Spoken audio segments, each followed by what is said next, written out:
Hey everyone, welcome back to the channel. In today's quick tutorial, I will walk you through a Google Workspace guide for small businesses in 2025.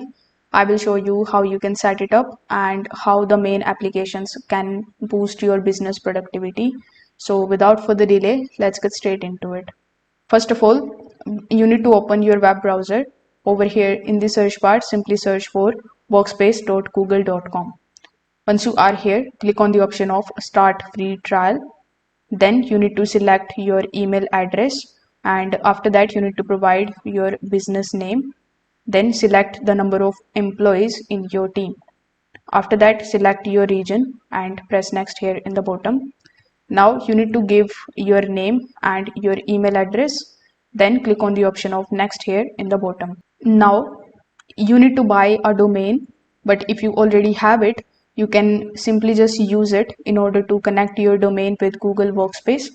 You can also choose the domain later, so you can select this option and continue with this method.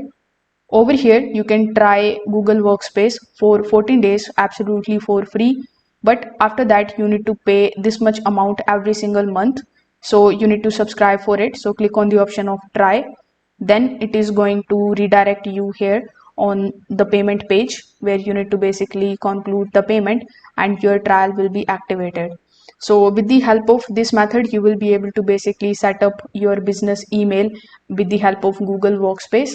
So once you have it, Gmail keeps the communication organized, while Google Calendar helps you schedule the client's meetings, deadlines, and team events with the automatic meet links.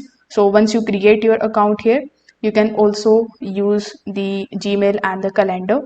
Inside your Google Workspace, you will be able to create the shared folders for the sales, HR, and projects so that your team always has the access to the latest documents. There are multiple team members that can edit the proposals, budget, and presentation in the real time without sending the endless email attachments.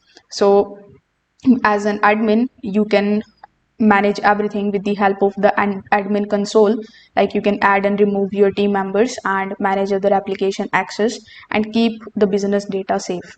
So if this video helped you out, make sure that you like this video and subscribe to the channel. Thanks for watching.